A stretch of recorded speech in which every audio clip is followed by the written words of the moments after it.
우리 교회 정상원 전사님 아까 찬양하셨던 앞에 전사님이 지난 9월 말에 결혼을 했습니다. 저는 이제 대표기도 순서를 부탁받아서 제가 SRT를 타고 제 결혼식 참석 중에는 가장 먼 곳이었던 것 같아요. 부산까지 제가 내려갔었습니다. 그때 이제 우리 교회 중고등부 학생들도 이제 축가를 해준다고 중간고사 기간이었음에도 불구하고 장시간 버스를 타고 이제 내려갔었어요. 근데 이제 기사분이 이분이 좀 서툰 분이었습니다. 원래 이제 그 장거리 가면 기름 다 넣어가지고 가야 되거든요. 기름도 안 넣어가지고 오고 중간에 넣고 그 다음에 막 또 이상한 데로 빠져가지고 한번 헤맸어요. 그래서 결국 도착을 했는데 결혼식에 늦은 것입니다. 결혼식 거의 순서 이제 딱 도착을 했는데 마지막 행진 순서만 남겨두고 있었어요. 결국 그 축가를 못했습니다. 축가가 딱 한 팀밖에 없었거든요. 그러니까 그 결혼식이 축가가 없는 결혼식이 된 거예요. 그러니까 아이들이 너무 안타까워서 우리가 늦게 오는 바람에 전도사님 결혼 망쳤다고 막 눈물을 흘리더라고요. 그래서 이제 위로해 줬습니다. 니네 탓이 아니고 운전자가 좀 미숙해서 그런 거고 축가는 하지 못했지만 중간고사인데 이렇게 시간 내서 전도사님 결혼 축하하러 온 게 어디냐, 이게 축하보다 더 귀하다, 이렇게 이야기를 했습니다. 그런 다음에 이제 그 피로연에서 밥을 먹는데 애들이 조금 전에 이 슬픈 마음은 다 어디로 갔는지 웃으면서 맛있는 음식 먹으면서 막 웃고 떠드는 거예요. 여러분, 그게 이제 결혼식입니다. 결혼식은 세상에서 가장 행복한 시간, 가장 행복한 장소라고 할 수 있어요. 우리는 지난주부터 이 천국 비유를 살펴보고 있는데 오늘의 비유는 그 결혼식에 관한 것입니다. 근데 그냥 결혼식이 아니고 왕의 아들의 결혼식이에요. 얼마나 그 규모가 크고 또 화려하겠습니까? 작년 12월에 아시아 최고 갑부인 무케시 안반이라는 그 사람의 딸이 결혼식을 해서 이제 그 언론에 보도된 적이 있었습니다. 그 하객 명단, 하객들만 보면 이게 지금 스위스 다보스에서 열리는 세계 경제 포럼이 아닌가 싶을 정도로 대단한 사람들이 거기에 참여했어요. 이재용 삼성전자 부회장, 또 전 미 국무장관인 힐러리 클린턴이 거기에 참여를 했습니다. 축가를 혹시 누가 했는 줄 아십니까? 축가를 이 비욘세라는 팝 가수가 했습니다. 그러니까 거의 콘서트장을 옮겨놓은 것 같이 굉장히 화려한 퍼포먼스와 이 축하 공연이 있었어요.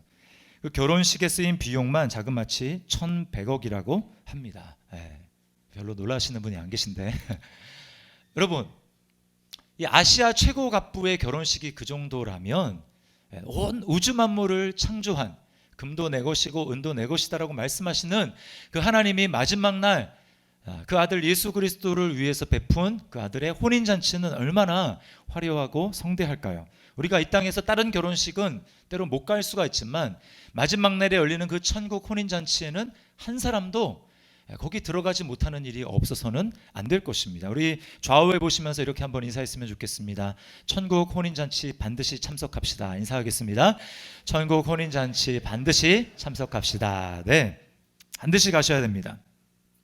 자, 오늘 첫 번째로 좀 살펴볼 것은 부지런히 초대하시는 이 하나님의 모습입니다. 2절과 3절에 보세요. 천국은 마치 자기 아들을 위하여 혼인잔치를 베푼 어떤 임금과 같으니 그 종들을 보내어 그 청한 사람들을 혼인잔치에 오라 하였다니. 네, 종들을 보내면서 초청을 합니다. 우리가 하나님의 시각으로, 영원한 시각으로 이 세상을 바라보게 될 때 우리가 한 100년 정도 살지 않습니까? 그 100년의 시간은 다른 것이 아니라 그 혼인잔치에 초대받는 시간입니다. 초청장이 열심히 지금 보내지고 있는 그 시간입니다. 하나님은 여러 가지 방법을 통해서 사람들을 초대하십니다. 어떤 사람은 자기의 선택이 아니죠. 믿는 부모 밑에서 태어나서 뱃속에서 있을 때부터 교회를 다니고 어렸을 때부터 예배를 드리는 사람이 있어요. 그것도 하나님의 초대 방식입니다. 그런가 하면 어떤 사람은 어렸을 때 유치원에 다니는 선생님이 또는 학교에서 초등학교 선생님이 예수님을 잘 믿는 사람이어서 교회로 인도한 그런 분도 있습니다. 또 교회와 또 예수님과 전혀 상관없는 삶을 살았는데 시집을 갔더니 그 시집이 독실한 기독교 가정이어서 교회를 나가게 된 분도 있습니다.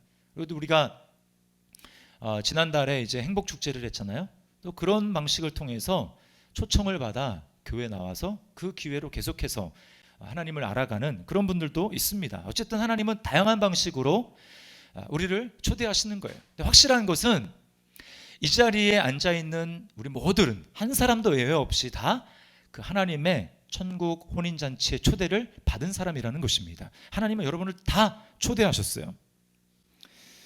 예수님이 첫 번째 기적을 이 결혼잔치에서 행하셨다는 것은 매우 의미가 있습니다. 가나의 혼인잔치가 열렸는데 거기에 초대를 제자들과 함께 받으셨어요.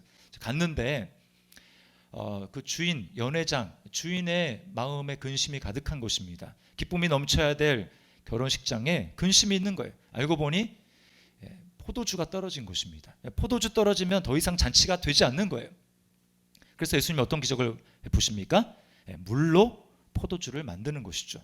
그래서 다시금 그 안에 기쁨이 회복될 수 있도록 하셨어요. 여러분, 이것은 무엇을 상징합니까?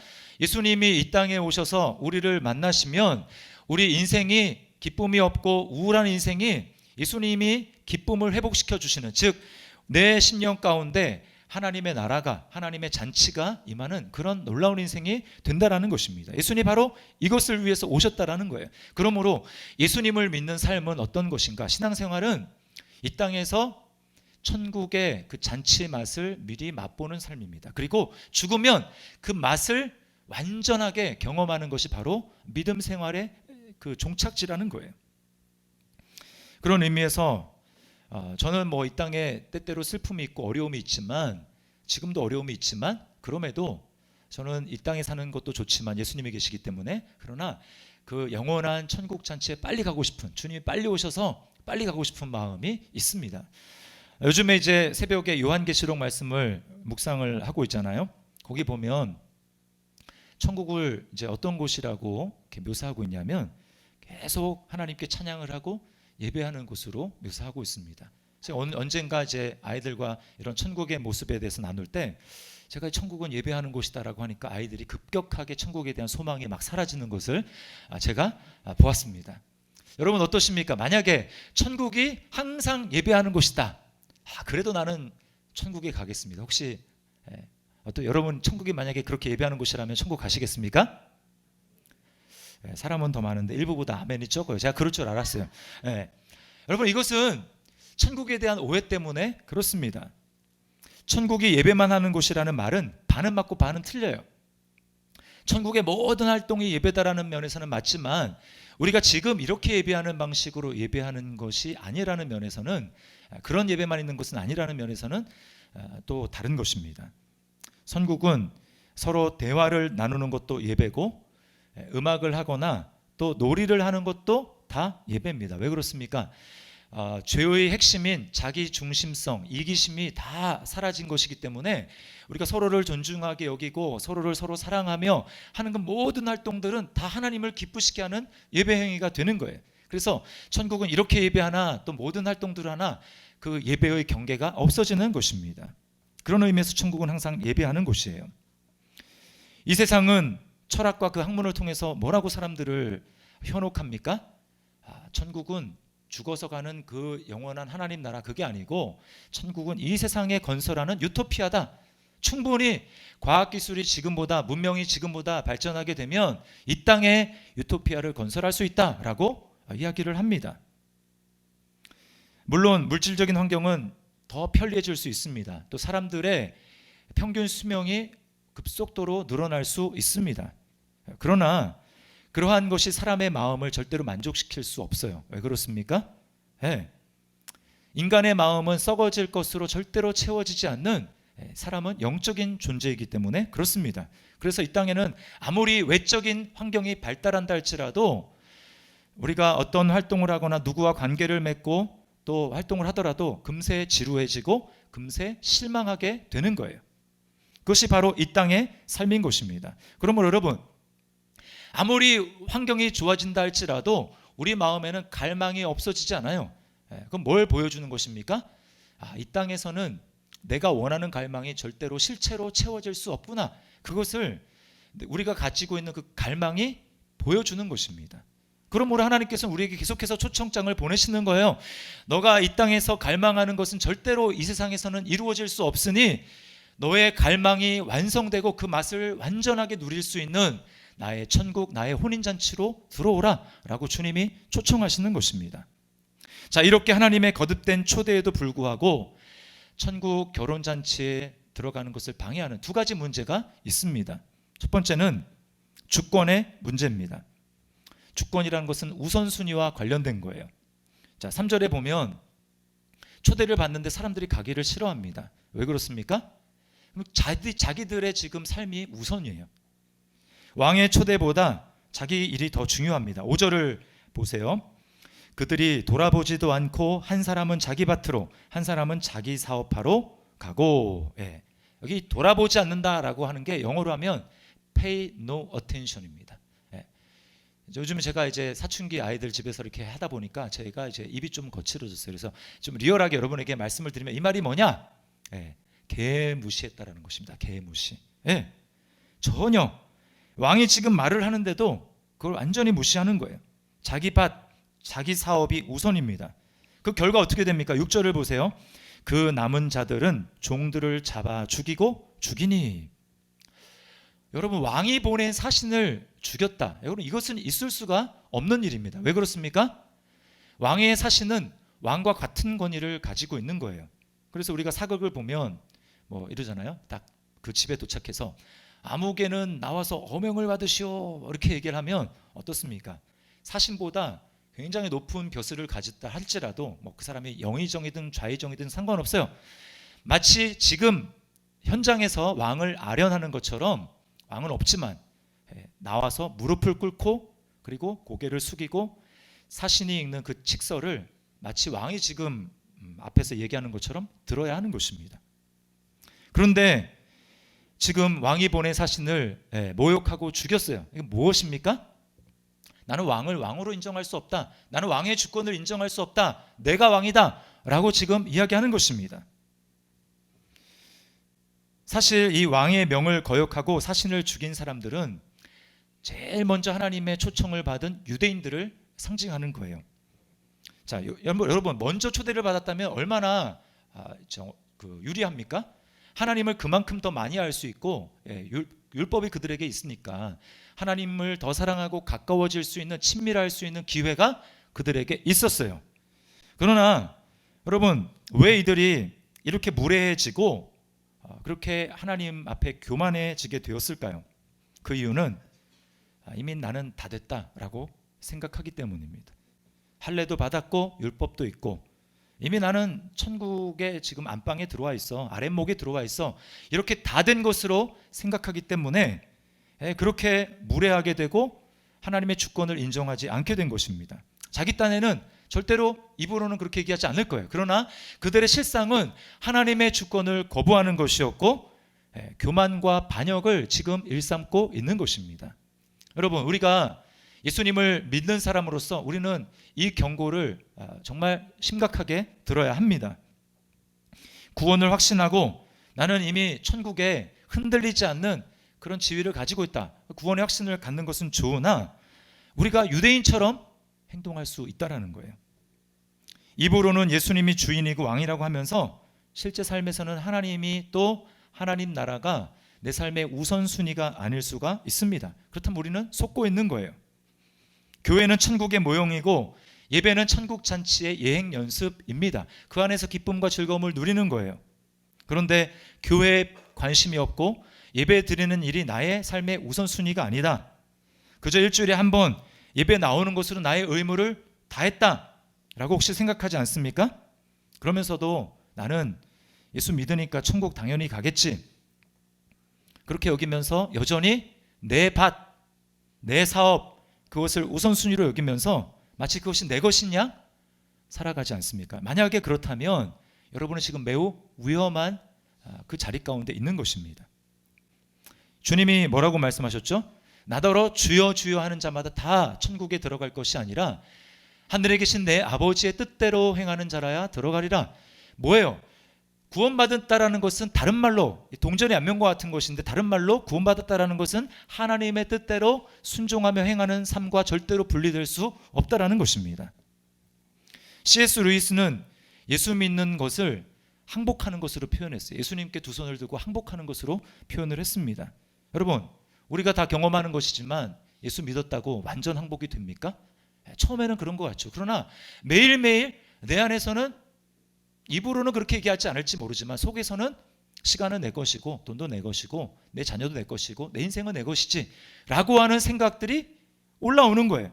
우리는 이것과 매일매일 싸워야 하는 것입니다. C.S. 루이스 말을 들어보세요. 우리는 마지못해 세금을 내는 납세자와 같습니다. 소득세를 원칙적으로 인정하고 소득신고도 성실하게 합니다. 하지만 세금이 오를까봐 겁냅니다. 우리는 필요 이상의 세금을 내지 않으려고 조심합니다. 신앙생활을 마치 하나님께 내기 싫은 세금을 내는 것처럼 하는 것이죠. 그래서 하나님께 순종하더라도 최소한도로 내가 할 도리만 하는 것입니다. 이 정도도 안 하면 내 삶에 무슨 일이 일어날지도 몰라. 하나님 나에게 어떻게 할지도 몰라. 그러니까 이 정도는 해줘야지 라고 하면서 가장 최소한도만 하는 거예요. 세금 더 많이 내는 사람 봤습니까? 딱 할 것만 하잖아요. 마치 신앙생활을 그와 같이 하는 것입니다. 여러분, 뼈 아프지만 우리의 마음을 정말 적나라하게 드러내고 있는 것 같아요. 여러분, 쉽지 않습니다. 우리의 주권을 항상 하나님께 내려놓고 하나님이 주권을 인정하는 삶을 쉽지 않지만 매일매일 우리가 힘써야 되는 거예요. 유대인들을 보십시오. 하나님의 주권을 인정하지 않으니까 결국 어떻게 됩니까? 초대를 거부하고 구원의 기회를 잃어버렸어요. 유대인들이 초대를 거부하고 기회를 잃어버린 그 결과 유대인이 아니었던 저와 여러분들이 하나님의 초청장을 받은 것입니다. 그러나 성경은 로마서에서 유대인이 아닌 이방인인 그 로마 교회를 향해서 경고하고 있어요. 로마서 11장 21절 22절을 제가 세 번역으로 읽어드리겠습니다. 하나님께서 본래의 가지들을 아끼지 아니하셨으니, 이 본래의 가지들은 유대인입니다. 젖붙은 가지도, 젖붙은 것은 이방인이에요. 우리입니다.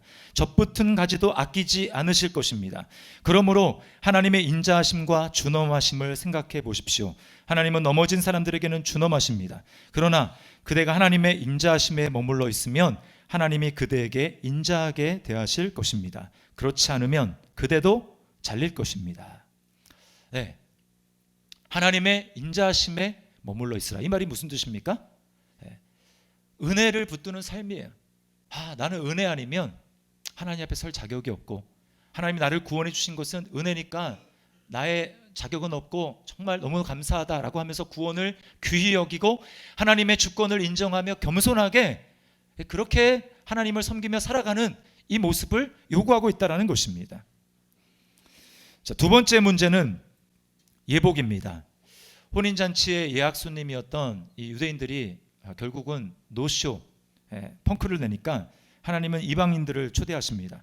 복음이 사마리아로 전해지고 땅끝까지 전해졌어요. 우리에게까지 복음의 소식이 왔습니다. 혼인잔치에 손님이 가득해졌어요. 유대인들보다 이방인이 훨씬 많잖아요.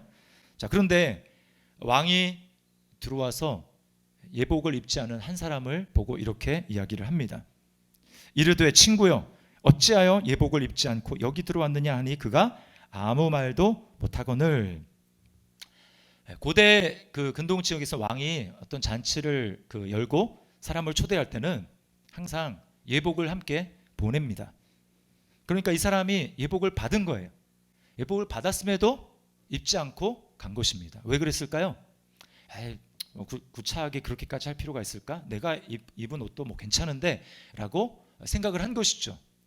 옷은 의를 상징하는 것입니다. 예복은 의를 상징하는 거예요. 그러니까 이 사람이 하나님이 왕이 준 옷을 입지 않고 자신의 옷을 입고 갔다는 것은 하나님의 의를 의지한 것이 아니라 자기 의를 의지했다는 것을 말하는 것입니다.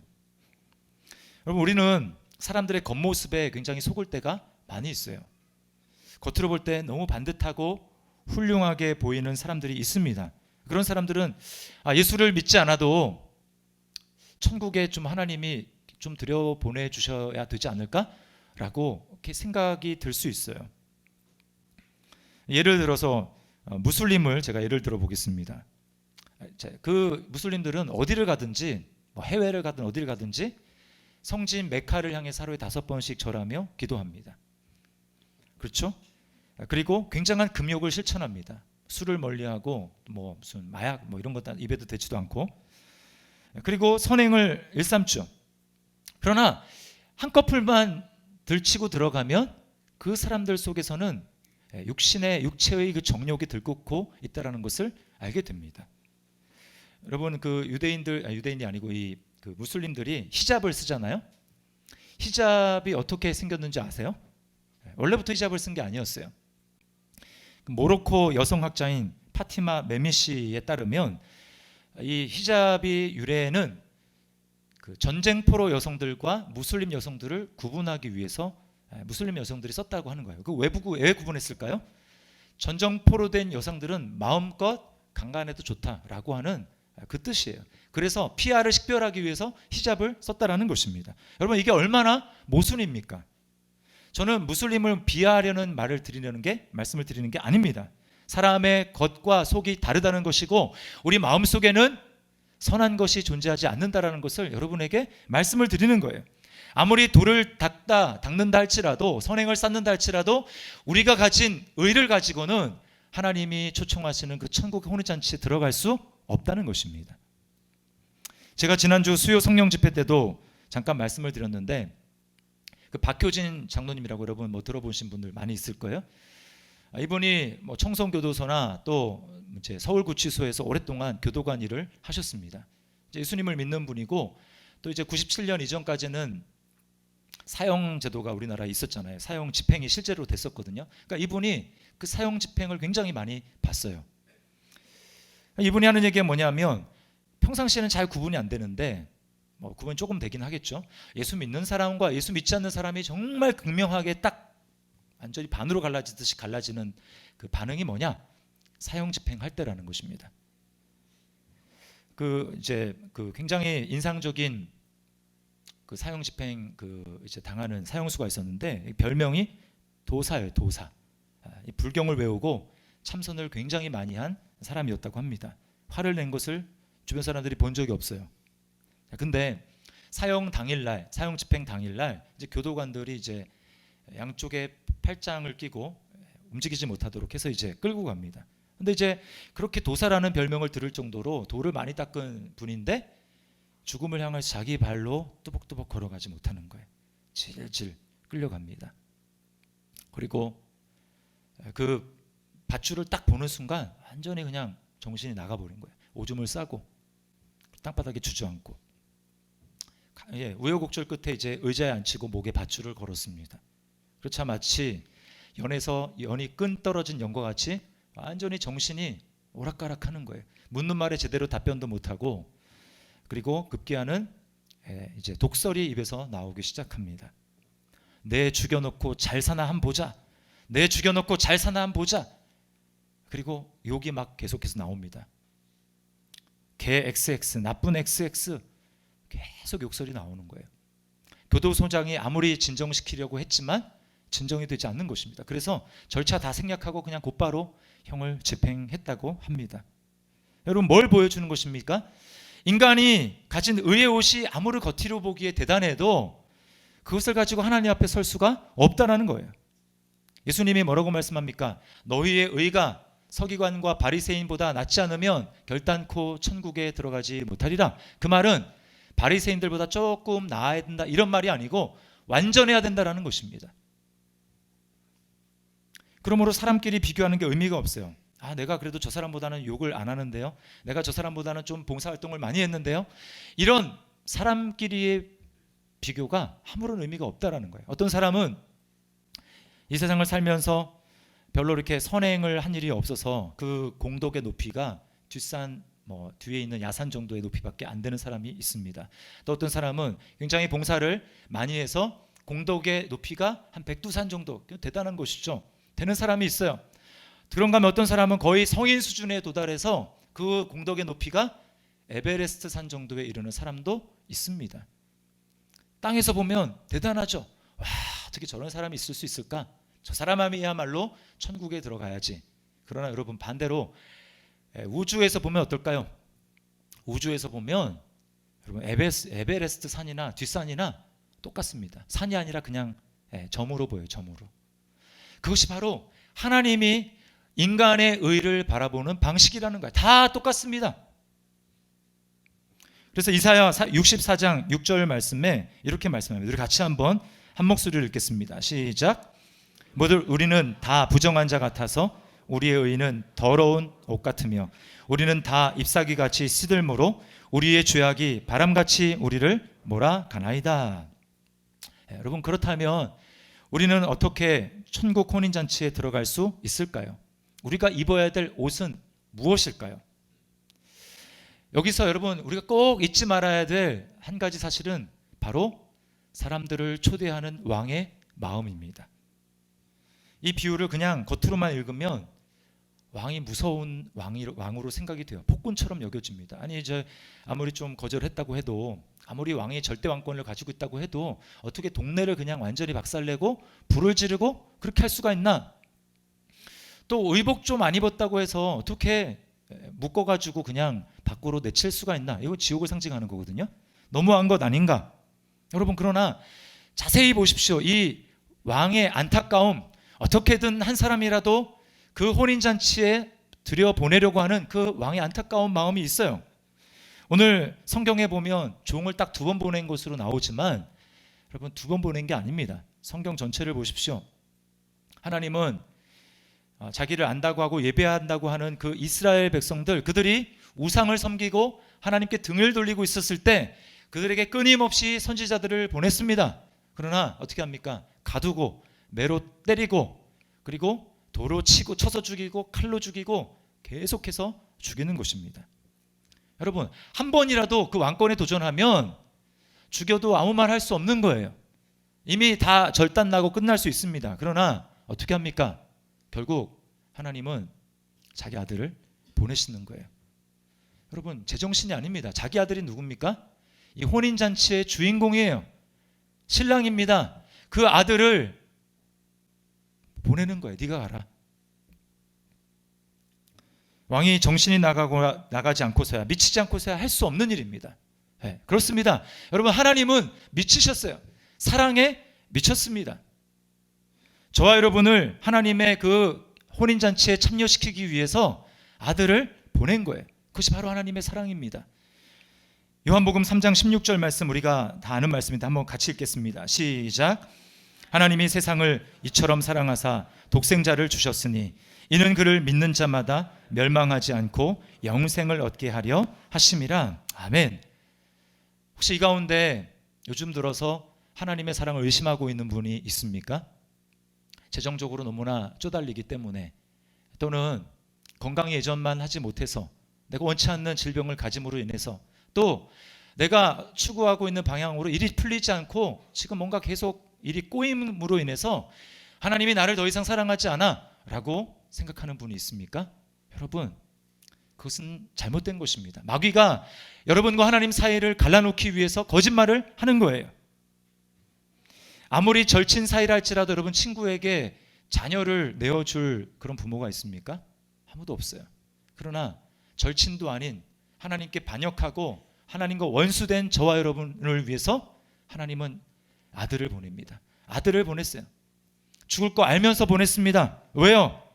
그래야 그 아들이 죽음으로 말미암아 아들로 말미암은 의의 옷을, 아들만 입고 있는 그 의의 옷을 우리에게 입혀서 우리로 하여금 천국에 들어갈 수 있기 때문에 그렇게 하신 것입니다. 그러므로 여러분, 하나님이 천국 잔치의, 혼인 잔치의 주인공인 신랑을 우리에게 보낸 것은 우리를 초청할 뿐만 아니라 우리가 입어야 될 의의 옷을 입히기 위해서 하신 것입니다.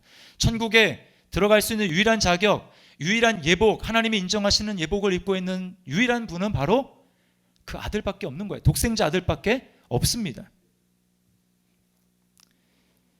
그 아들이 십자가에 못 박힘으로 말미암아 옷의 교환이 일어났어요. 십자가는 옷의 교환이 일어난 사건입니다. 우리는 죄의 옷을 입고 있었고 예수님은 완전한 의의 옷을 입고 있었는데, 예수님이 그 의의 옷을 벗으시고 십자가에 달리실 때 우리의 죄의 옷을 입으시고 주님이 우리를 대신해서 하나님의 심판을 받아 죽으시고 부활하셨어요. 이 주님이 죽으시고 부활하심으로 말미암아 이제 내가 예수를 믿습니다, 인정합니다, 당신이 주인이고 왕이십니다 고백하는 그 사람에게는 이제 죄의 옷이 아니라 죄의 옷이 벗겨지고 하나님의 아들의 의의 옷을 저와 여러분에게 입혀 주셨는 것을 여러분 믿으시기를 바랍니다. 이것이 바로 왕의 마음이에요. 갈라디아서 3장 27절 말씀을 우리 함께 읽겠습니다. 시작. 누구든지 그리스도와 함께 합하기 위하여 세례를 받은 자는 그리스도로 옷 입었느니라. 아멘. 네, 예수님을 믿는 사람은 이제 예수 그리스도에 의해 옷을 입었다라는 것입니다. 천국에 들어갈 수 있게 된 것이죠. 여러분이 나는 예수님으로 옷 입었습니다 라는 것을 정말 고백하고 믿는다면 여러분 우리가 어떤 삶을 살아야 될까요? 그것은 예복을 입은 사람의 합당한 삶을 사는 것입니다. 죄를 멀리하는 거예요. 여러분 예복을 왜 입었습니까? 왜 입었어요? 천국 혼인잔치 들어가려고 예복을 입었잖아요. 그런데 예복을 입었는데 천국 혼인잔치에 대한 사모함이 전혀 없어요. 하나님 나라에 대한 열망과 사모함이 전혀 없다. 여러분 예복을 왜 입었습니까? 예복 입은 목적이 무엇입니까? 그리고 우리는 더 이상 혼인잔치에 하객 정도로 참여하는 것이 아니에요. 우리는 예수 그리스도 그분 신랑의 아내가 될 신부로서 혼인잔치에 초대를 받은 사람들이라는 것입니다. 그렇다면 어떻게 해요? 여러분 그 예수님을 우리가 더 사랑해야죠. 예수님을 알기에 힘써야죠. 예수님을 더 사랑해야죠. 여러분의 삶을 돌이켜 보십시오. 예수님을 처음 알고 믿었을 때보다 지금 예수님을 사랑하는 마음이 커졌습니까? 열심히 더 많아졌습니까? 그 결과로 이전보다 예수님을 더 많이 알고 있습니까? 예복을 입었다면 입은 사람은 죄를 멀리하는 삶을 살 수밖에 없어요. 왜요? 여러분 깨끗한 드라이 클리닝 옷이나 아니면 새로 옷을 샀어요. 좋아하는 옷. 그러면 일부러 막 진흙탕에 뒹구는 사람이 있습니까? 없어요.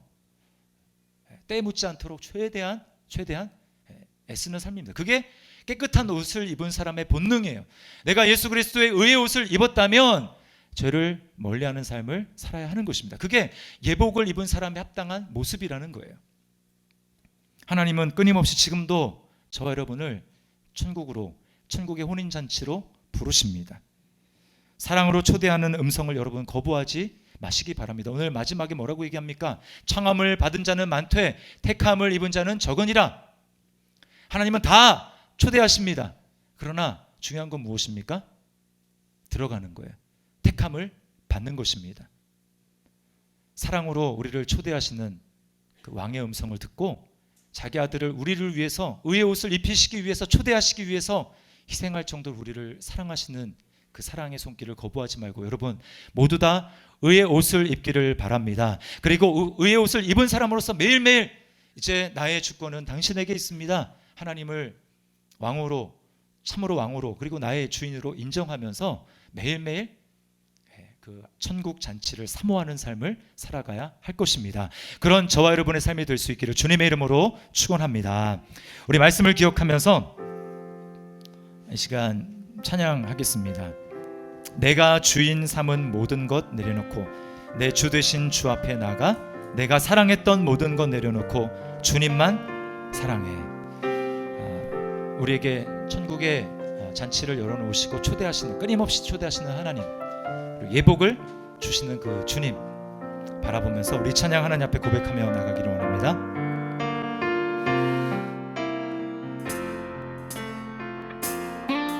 내가 주인 삼은 모든 것 내려놓고 내 주 되신 주 앞에 나가 내가 사랑했던 모든 것 내려놓고 주님만 내가 주인 삼은 모든 것 내려놓고 내가 주인 삼은 모든 것 내려놓고 내 주 되신 주 앞에 나가 내가 사랑했던 모든 것 내려놓고 주님만 사랑 주 사랑 거친 풍랑에도 주 사랑 거친 풍랑에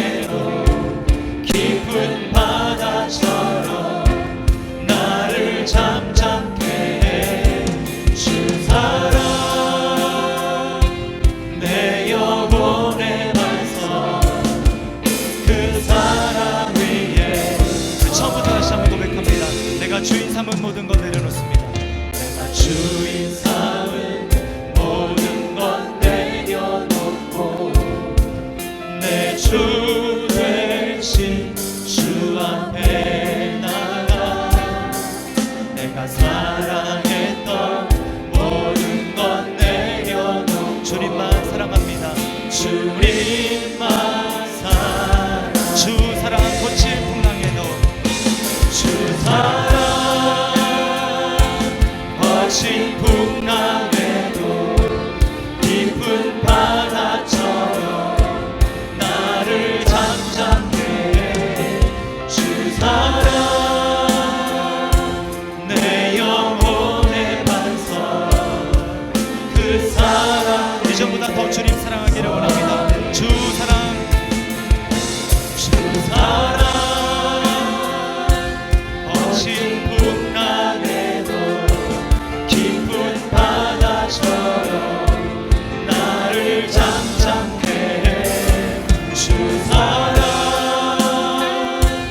내 영혼의 반석 그 사랑 위에 온 맘 다해 우리 고백합시다. 온 맘 다해 사랑합니다. 온 맘 다해